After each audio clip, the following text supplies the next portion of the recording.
माननीय सभापति जी, आपने पुलिस और कारागार की डिमांड पर बोलने का अवसर दिया, उसके लिए आपका धन्यवाद।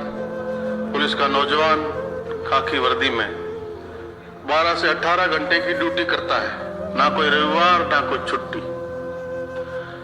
राष्ट्रीय छुट्टी का दिन भी हो तो सुबह 4 बजे उठता है, वर्दी संवारता है, जूते पॉलिश करता है, बेल्ट लगाता है और जनता के बीच में आदर्श बन के खड़ा होने की कोशिश करता है। दूसरे महकमे भी है, वहां भी सरकारी कर्मचारी है। 52 इतवार है, 12 सेकंड सैटरडे है, 36 सरकारी छुट्टियां हैं, 365 दिन में 6 छुट्टियां हैं। ये भी सरकारी कर्मचारी है, उतनी तनख्वाह पाता है। लेकिन कभी कभी बेटी की फीस जमा कराने जाना होता है तो उस दिन ड्यूटी आ जाती है। शायद ही कभी जिंदगी में घर में बच्चों के साथ, परिवार के साथ, माता पिता के साथ अपना त्योहार मना पाता है, क्योंकि ये सड़क पे त्योहार के दिन खड़ा नहीं रहेगा तो हम और आप त्योहार नहीं मना पाएंगे, हम और आपस में होली नहीं खेल पाएंगे, हम दिवाली नहीं मना पाएंगे, हम ईद नहीं मना पाएंगे। ये वह मजबूती से, दुरुस्ती से लगा रहता है ताकि हम अपने त्योहार मना पाएं, अपने परिवार के बीच में बैठ के खुशियां मना पाएं। ये कहीं दंगा फसाद हो जाए तो ड्यूटी कब खत्म होगी उसका भी कोई अता पता नहीं रहता।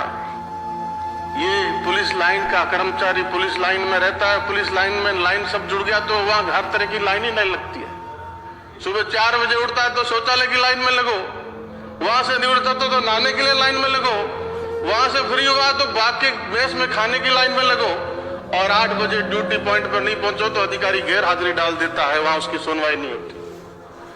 इन परिस्थितियों में, किन परिस्थितियों में हमारा पुलिस का नौजवान काम करता है और सरकारी आवास पाता है। पूरे देश भर का सर्वे, मुश्किल से 24% कांस्टेबल जो सरकारी आवास में रहते हैं उनकी भी स्थितियां बड़ी दयनीय है।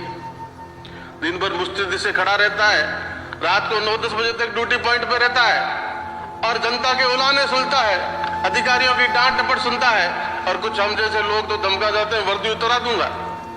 इस तरह की बात में जब 10 बजे आके सोता है तो मन में यही चिंतन रहता है, यही मंथन करता हुआ सोता है कि सुबह फिर 4 बजे उठना है, उसी लाइन में लग के उसी ड्यूटी पॉइंट पे जाना है और अपनी ड्यूटी निभाना है। इन कठिन परिस्थितियों में हमारा ये कर्मचारी काम करता है और इस तरह 40 तक आते आते, 45 तक आते आते तो उम्र से ज्यादा बूढ़ा लगने लग जाता है, बीमारियां घेर लेती है।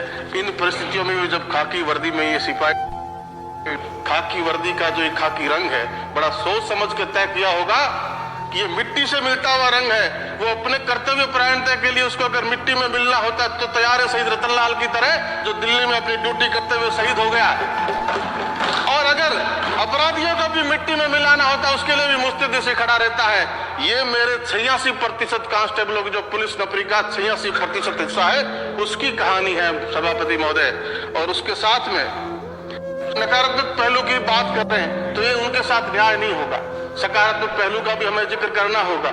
मेरे बीकानेर जिले में महिला थाने का अधिकारी मनोज माचरा एक सामाजिक सरोकार का काम करता है, अच्छा संदेश जाता है।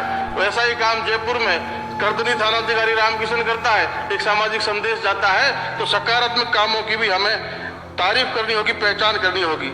और इन 86% कांस्टेबल, उसके बाद में 13% की नौकरी जो ASI और CI, ये 99% होते हैं सभापति महोदय, और पीछे बचते हैं 1% लोग जो DYSP और DGP तक की पोस्ट के लोग हैं।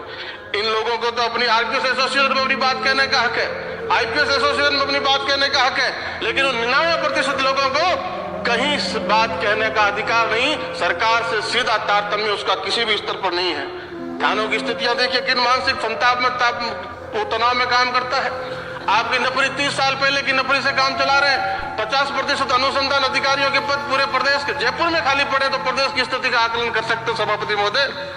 वर्दी भत्ते की स्थिति देखिए, कांस्टेबल से CI तक 7,000 सालाना, 99% पुलिस और 1% पुलिस, IPS को 20,000 सालाना। ये स्थिति देखिए माननीय सभापति जी। मेस व्यवस्था किस तरह 2000 में मेस भत्ते में सिपाही से CI तक का गुजारा करते हैं लोग, और कभी माननीय DGP साहब या अधिकारियों ने मेस में जाकर उनके साथ कभी खाना खाया, उनको कभी बराबरी का एहसास कराया।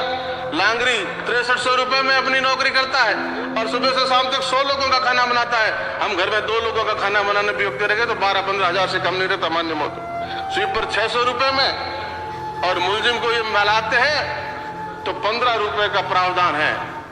माननीय सभापति जी, वो भूखा मर जाए तो कस्टडी डेथ में और जान जाए पूरे थाने की। पुलिस को एक मजबूत अभियोजन पक्ष की और जरूरत है सभापति महोदय, चाहे दूसरी कोई भी एजेंसी हो, क्योंकि पुलिस जब कभी भी अप्रिय घटना घटित हो जाती है तो पुलिस अपने आप को अकेला पाती है, कोई साथ खड़ा नहीं होता।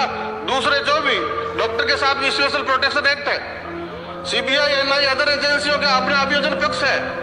पुलिस का ऐसा तंत्र नितांत जरूरी है और एपीपी, एडीपी, एजीपी की व्यवस्था है, ये कहीं कहीं पुलिस के साथ खड़ी होती हुई नहीं नजर आती है, कहीं भी अधिकतर मामलों में कहीं खड़ी हुई नजर है। पुलिस अपने आप अकेला स्वयं का अभियोजन पक्ष पुलिस का होना चाहिए, ये पुलिस के अधिकारियों को, सरकार को चिंता करनी चाहिए।